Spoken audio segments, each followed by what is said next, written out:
Na nossa última aula, nós começamos a tratar o que foi a Reforma Protestante e a nossa ideia agora, nessa aula parte 2 é justamente tentar apresentar alguns dos outros reformadores que ajudaram Martim Lutero a questionar os dogmas que a Igreja Católica havia colocado. Nesses dois reformadores que nós vamos ver hoje é o João Calvino, né, criador da Igreja Calvinista, e o Henrique VIII, criador da Igreja Anglicana.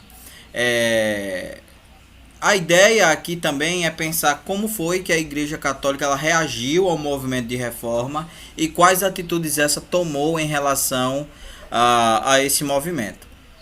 Então, a primeira coisa que o primeiro reformador que a gente tem que pensar, né, é o João Calvino, né? O João Calvino é um suíço, né? Eu falei um pouco dele na última aula. Ele também defendia as ideias do Lutero. Entretanto, sua principal colaboração ela vai na esteira da ideia de combater as práticas anticapitalistas da Igreja Católica, né? Só relembrando, a Igreja Católica considerava o lucro uma forma de pecado, porque ele era tido como usura, e isso impedia que os burgueses católicos desenvolvessem sua atividade sem ter um certo temor de ir para o inferno, né? A ideia do Calvino foi justamente atacar essas ideias anticapitalistas, né? Fato que inclusive fez que ele fosse apoiado pelos burgueses, né? Então, quais eram as ideias de Calvino? Calvino entendia que a primeira coisa é que o lucro ele deveria ser reconhecido como esforço do trabalho, né? Então, essa era uma das formas, isso foi uma ferramenta que o Calvino utilizou para justamente habilitar o lucro como uma coisa que não era pecado, né? Então, a ideia dele foi tomar isso em relação ao trabalho, né?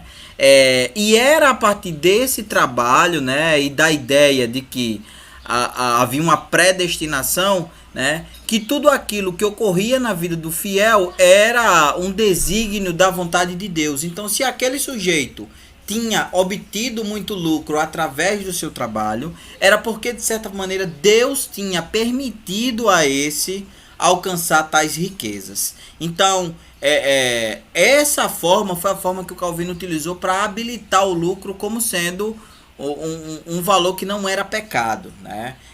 Mas esse lucro ele não podia ser gasto de qualquer forma, né? Calvino pensa numa ideia de moralização a partir do uso da riqueza, né? Então, se a riqueza representava o poder de Deus na vida dos homens, essa riqueza não poderia ser gasta de qualquer maneira. Ela teria que ser gasta de uma forma em que as pessoas pudessem ver a glória de Deus no processo. Então, por exemplo, essa riqueza não poderia ser gasta com glutonaria, né, com bebedeiras, com festanças, né, com a ostentação, não. Essa riqueza deveria ser utilizada para a caridade. E tudo aquilo que não fosse utilizado deveria ser guardado, deveria ser poupado, né, como uma forma de acumulação.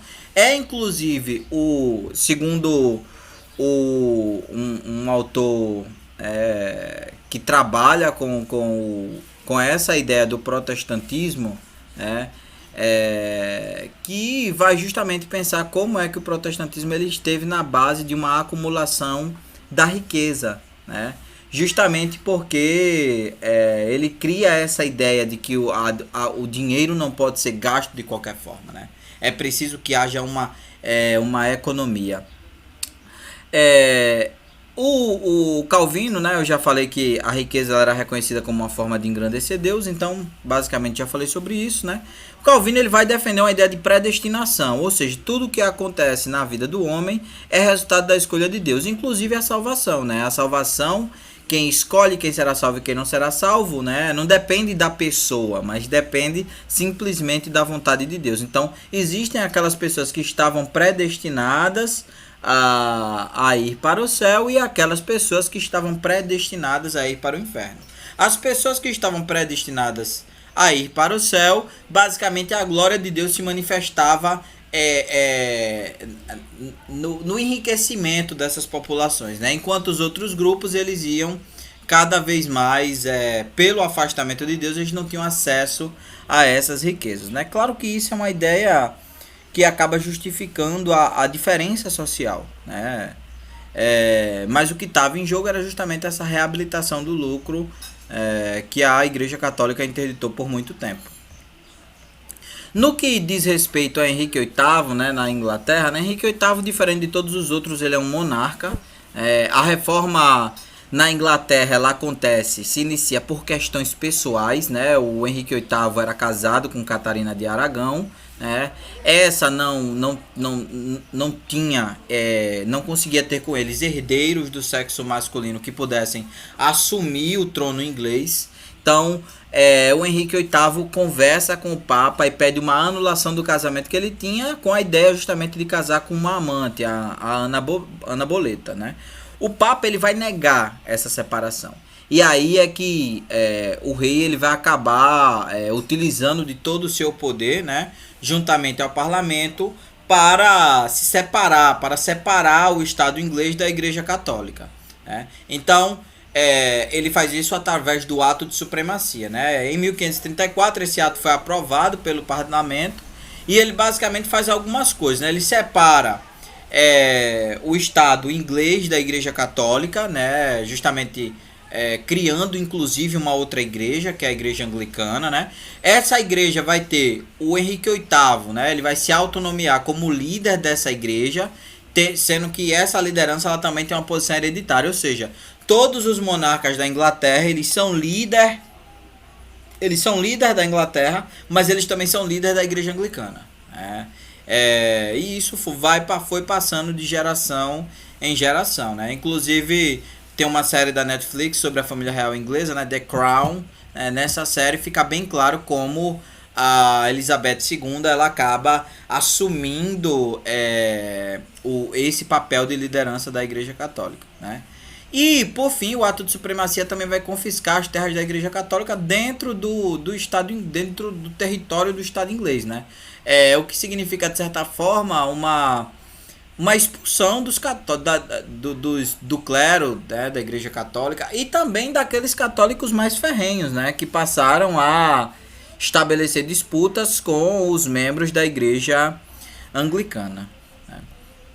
Então, qual foi a resposta da Igreja Católica para o movimento reformista, né? Foi a Contra-Reforma. Esse nome já diz muita coisa, né? Então, a Contra-Reforma ele foi um movimento da Igreja Católica que envolveu a construção de ações para tentar conter as perdas de fiéis católicos para as ideias protestantes, né?